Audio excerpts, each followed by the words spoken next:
I am Russian Senior, and beside me, though you might not see him on camera, is my husband.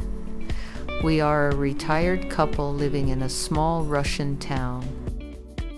We live entirely on our state pensions, and while that means we watch our spending, we've learned to find real joy in small things. Morning tea on the balcony, fresh bread from the corner bakery, and long walks by the river when the weather allows. The voice you hear isn't exactly mine. It's an AI version, very close to my real one. I mentioned this in earlier videos, but maybe you're new here, so I'll say it again. I type the words the computer helps shape the sound, and together we tell our stories from Russia to the world. I know it's funny to hear sometimes, but I can't speak English well. Last week, I received a handful of comments from viewers abroad. That might seem small, but for me it was a real celebration proof that someone out there is curious about everyday life here. Thank you. I know it isn't fashionable these days to be curious about Russia.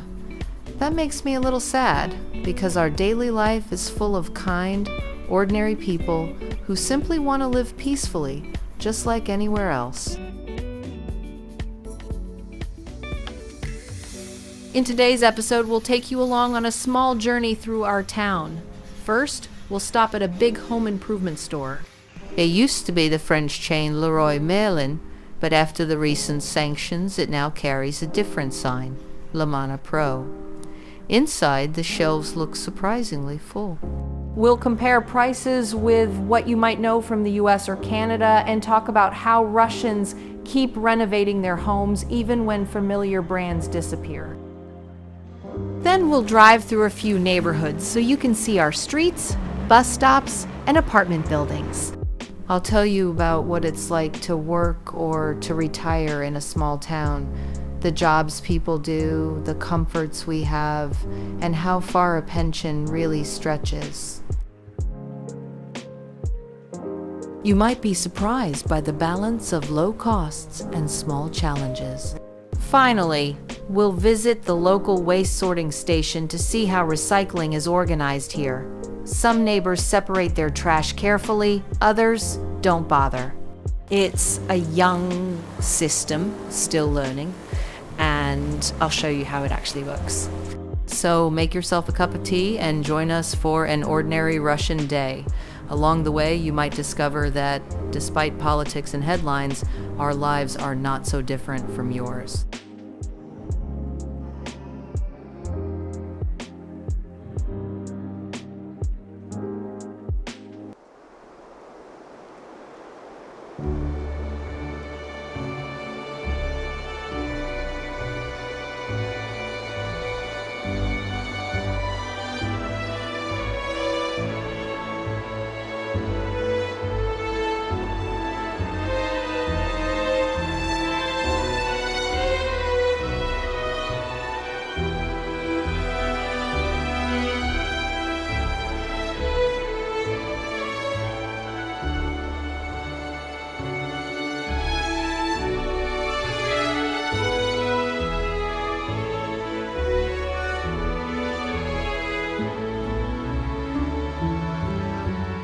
For a little change of scenery, I decided to add a few shots from Moscow and other beautiful places in Russia. Recently, I traveled there to visit our children. They live in the capital, and we spent many days just walking through the city.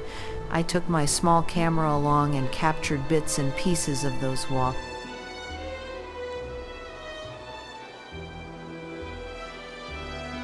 One day, I hope to gather all that footage and create a full video about the trip. But for now, while I'm still learning, I'm practicing with these smaller blogs. You see, before starting this channel, I had never filmed anything myself. I noticed so many mistakes. The camera shakes, important details slip out of the frame, and some clips are honestly uncomfortable to watch. Unfortunately, I only realized most of these problems later, during editing. The worst shots I've already thrown away. but a few moments seemed worth keeping, so I decided to share them with you anyway. Please don't judge too harshly. I promise that with time and practice, the videos will get better.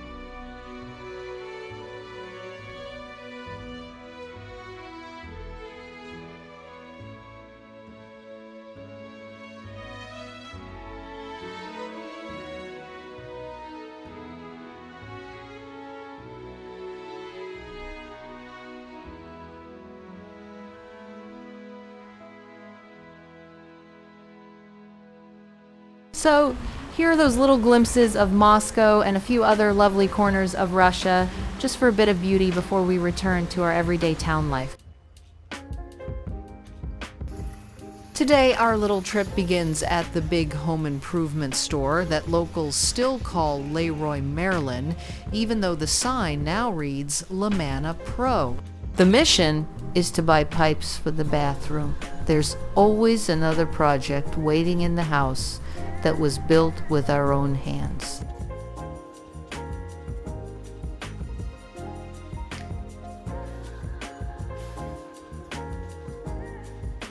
More than 30 years ago, long before children arrived, we started that house from scratch. Back then, we had no idea it could take a lifetime if you do everything yourself and try to save every ruble. Maybe that sounds unusual, but in the 1,990 seconds, Russia was going through hard times. Jobs were scarce, salaries were small, and building materials were difficult to find. Hiring workers wasn't an option, so every wall, every roof beam, and wire had to be done by the family itself. One day, I'll make a separate film about that house and all the stories hidden in its walls. But today's video is not about construction memories. We are here in the store. I would love to share exact prices and compare them with American or Canadian ones, but to be honest, I don't really know them. My companion is the expert, and I'm here mostly for company. What I can tell you is that when this giant French chain opened a branch in our small town a few years ago, it changed everything. Overnight, it pulled customers away from every local shop.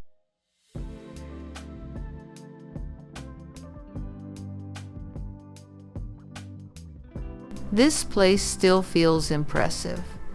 Endless rows of tools, paints, and plumbing parts, even after the sanctions and the name change.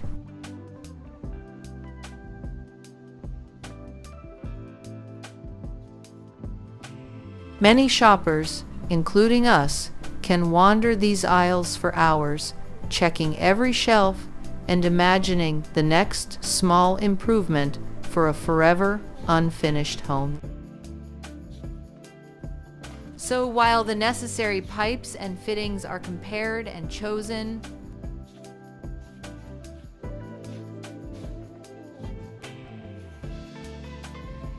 I roam with the camera, trying to capture the scale of this store and the quiet weekend rhythm of people who, like us, keep building little by little.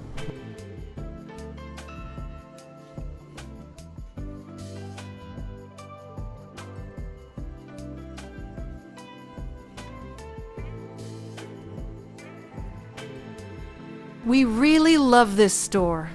When it opened, it felt as if a little piece of big city life had arrived in our small town. Bright lights, wide aisles, the sense of choice. Suddenly it felt more like a modern city with real shopping options. Before this place appeared, every small repair meant a whole day of running across town, visiting several tiny hardware shops to find just a single fitting or screw, and many of those little shops weren't exactly cheap. As you might know, Russia has faced sanctions on almost everything foreign. We wondered for a long time whether this store would survive, because so many international brands have left fashion chains, familiar drinks, even some online services. Credit cards from abroad no longer work here, and a few popular email platforms can't be registered anymore. We worried the same would happen to this home improvement giant, but somehow it reorganized, changed the sign to Lamanna Pro, and kept operating almost exactly as before. It's an interesting example of how companies adapt, finding new ways to stay open when rules change. That topic could fill an entire video of its own, but for today, let's just say we're glad it's still here.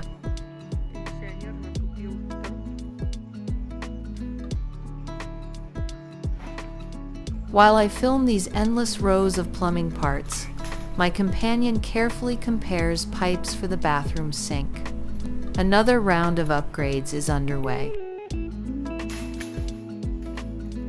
Building a house is only the beginning. After that comes a lifetime of small fixes, replacing old pipes, refreshing worn-out walls, and sometimes redoing entire rooms when time or weather takes its toll.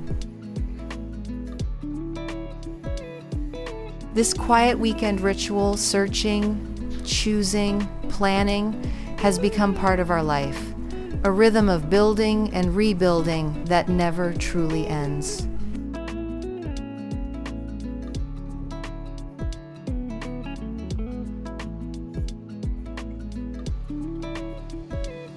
For a town of our size, this store feels like a small miracle.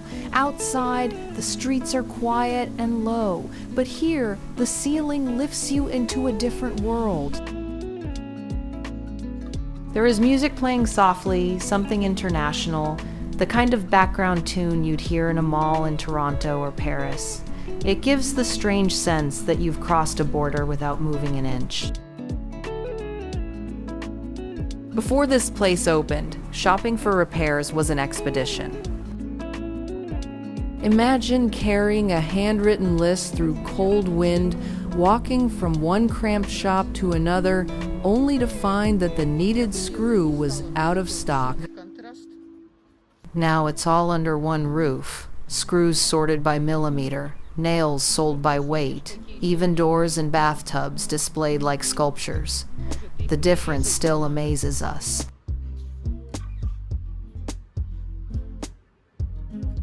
The customers are a study in contrasts. There's the young couple measuring tiles for a first apartment, whispering over colors. A group of workers in dusty jackets debates which drill will survive the longest winter. An older woman, probably a grandmother like me, inspects flower pots, already thinking of spring. Everyone seems absorbed, yet there's a quiet friendliness here, a nod of recognition when carts meet in the same aisle, a quick tip about which shelf hides the best price. Sometimes catch fragments of conversation.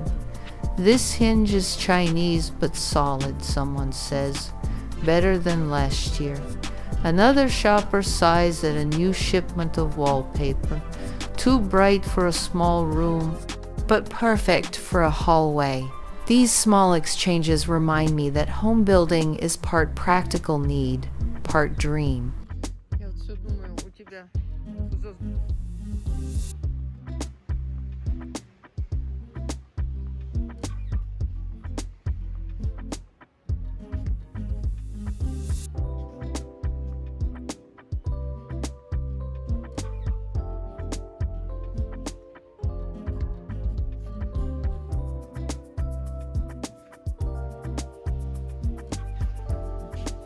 After nearly 2 hours, we finally have everything. Pipes, connectors, a roll of sealing tape, and because I couldn't resist a small packet of flower seeds for spring, we pushed the cart toward the exit.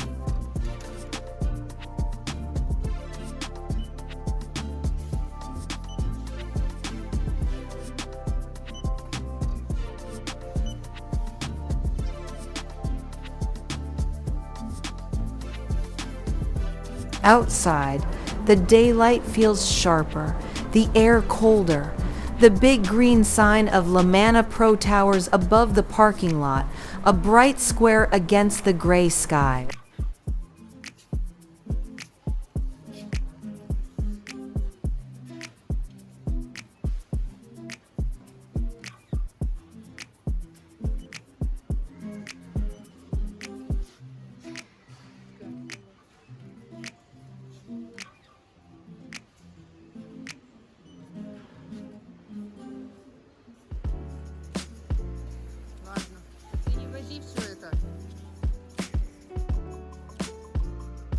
I decided to show the toilet. It's probably modest, but clean.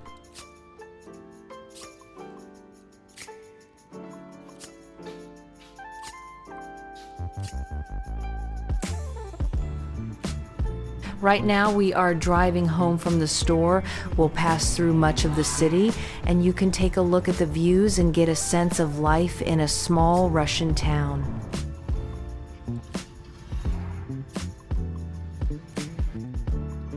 I'm sure you have already seen Moscow and St. Petersburg in other videos. They are beautiful cities, of course, but small towns like ours are very different. There are thousands of such towns across Russia. And in many ways they look alike, because they all share the same Soviet past. Here you see the mix of architecture. Stalin-era buildings, which are strong, with thick walls and beautiful designs.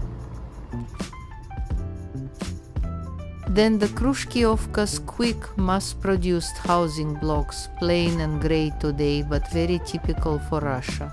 Over time we even grew to like them in their own way. I guess in your country too, there is housing that isn't very pretty, but still familiar and loved.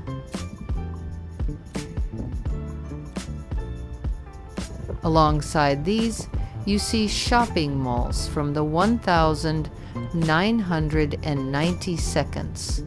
Not the most aesthetic, but popular back then.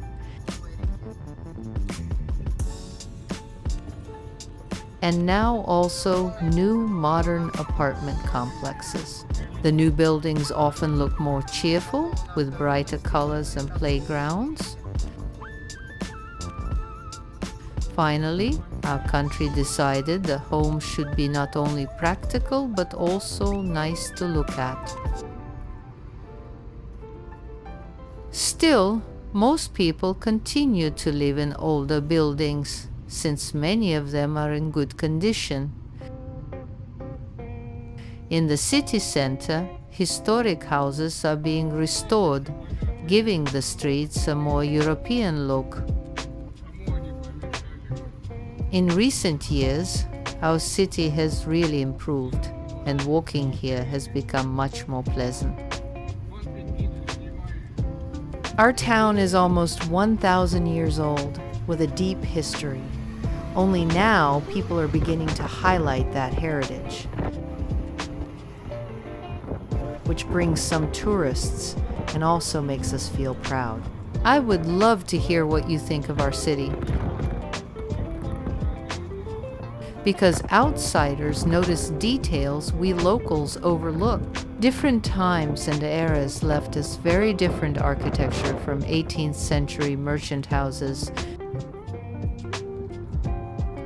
to the estates of writers and painters, to simple Soviet housing. We also have a beautiful river and a rich cultural past. Perhaps in the future I should film a separate video just walking through the historical streets, but today We are simply driving past everyday neighborhoods. Not the central ones, just ordinary streets we happen to pass. Our destination is the Waste Processing Center. I'll tell you more about recycling here when we arrive. The roads here are not always perfect, but they are better than years ago. Traffic can be heavy, but not as crazy as in the big capitals. Many people still drive old cars, but you also see new SUVs and foreign brands. Public buses are common, and we also have small minibuses called marshrutkas. Electric cars are rare. Charging stations almost don't exist in our city. As you look out the window, you can see rows of Soviet-era apartment blocks, still full of life. New modern complexes are being built with bright colors and playground. Shops often take the first floor of apartment buildings. In the city center, the architecture is more beautiful and historical. The sidewalks can be narrow or broken, but people get used to it. On the streets, most people walk fast, focused, not smiling at strangers. Older people like to sit on benches and talk for hours. Young people usually have headphones or look at their phones. Parents push strollers, and children love to ride scooters. Street fashion is simple, practical, not too colorful. Almost every street has a small grocery store or a pharmacy. Big supermarkets are popular for weekly shopping. Outdoor markets are still alive, where people buy fresh fruits and vegetables. You can also find many bakeries and little coffee shops. Signs and advertisements are bright, sometimes even too bright. People here often carry heavy plastic bags from supermarkets. Coffee to go is now popular, especially with young people. Fast food is everywhere, but traditional cafes with home-style cooking are still loved. Street musicians sometimes play in the center, though not often. In smaller shops, sellers usually know their regular customer. Right now, the weather is cold, so people wear jackets and hats. In summer, parks and riversides are full of families walking. Snow changes everything in winter. The city looks quiet and white. Autumn is golden here, with trees along the streets turning yellow. Rain makes the streets muddy, but people don't complain. When I was young, this road was almost empty. Only a few cars passed each day.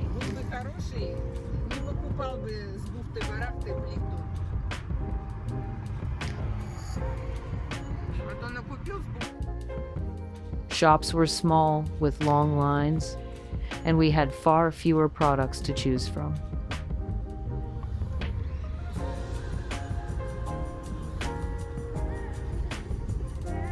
Now the city feels more modern, but also noisier and busier.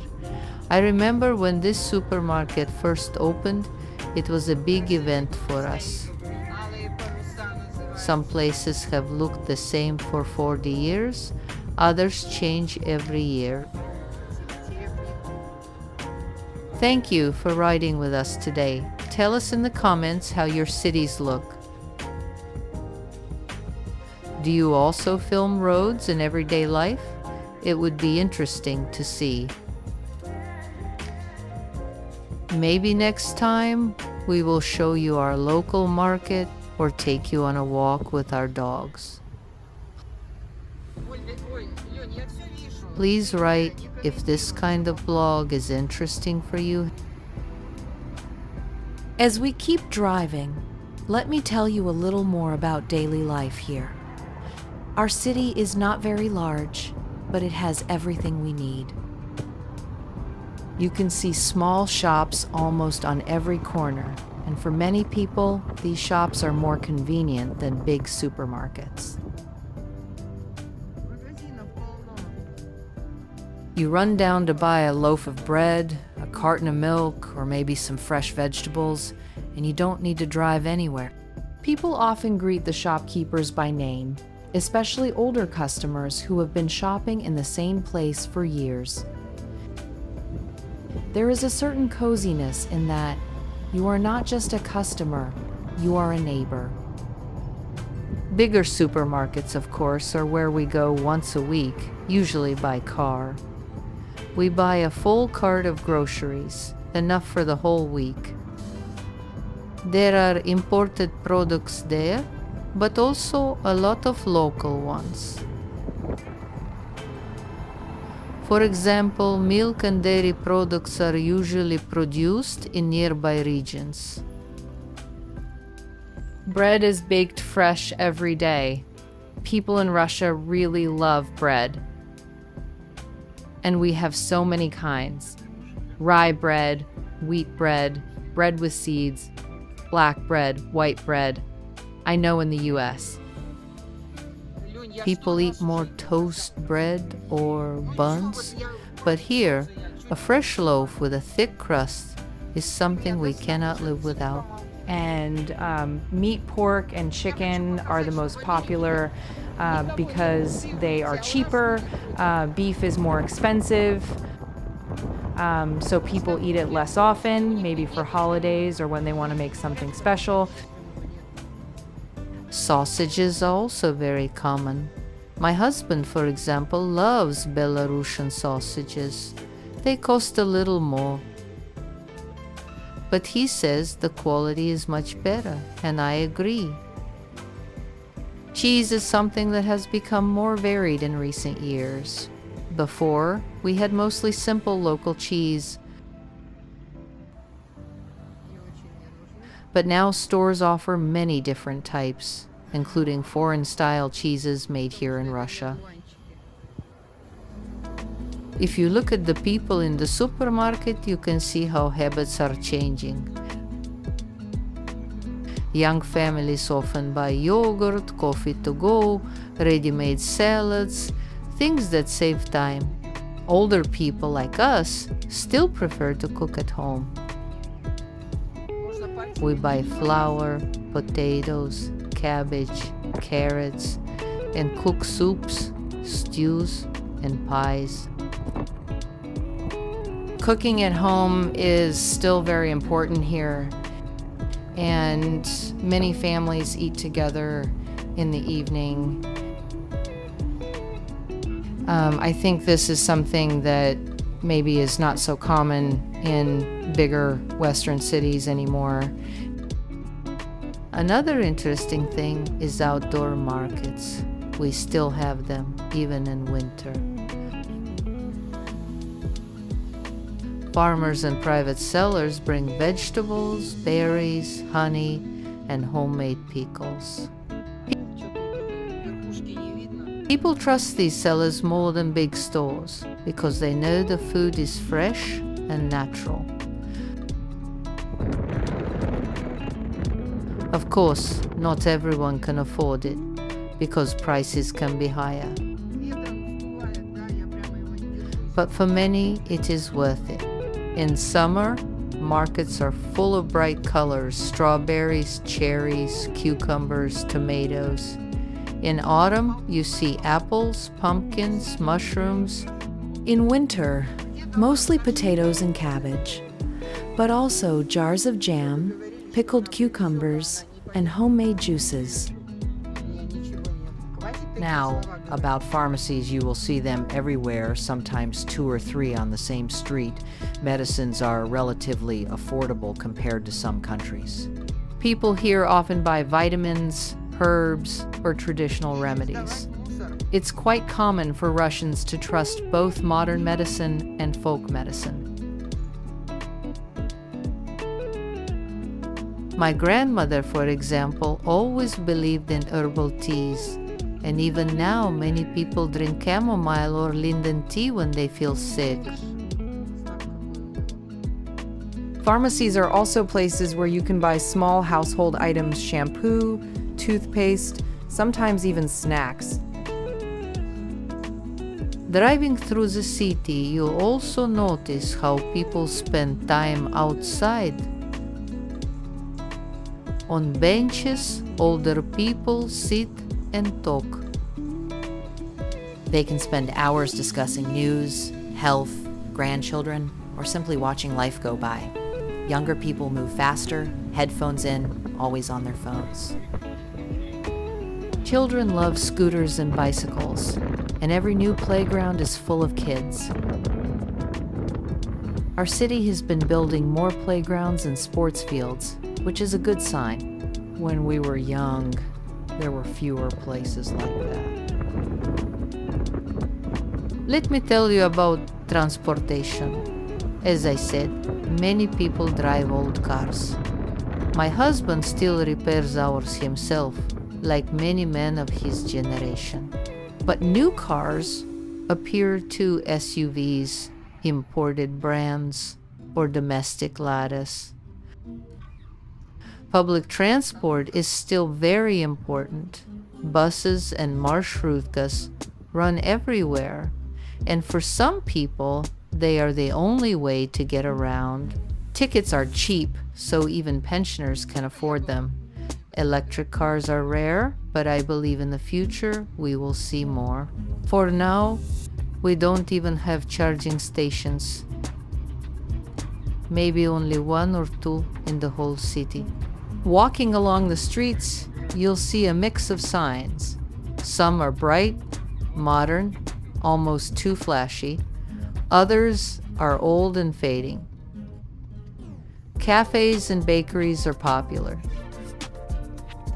Coffee culture has grown a lot in the past 10 years. When I was young, coffee was something special. But now you see small coffee shops everywhere.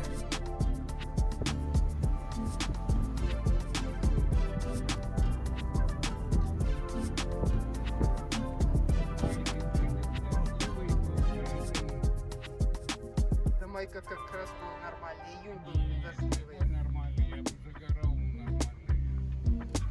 А я специально ни разу не загорал. Видишь, какие детки ходят. I realize the blog is too long. Thanks for watching. I will be glad if you subscribe.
нарезать длинные кусочки и выложить.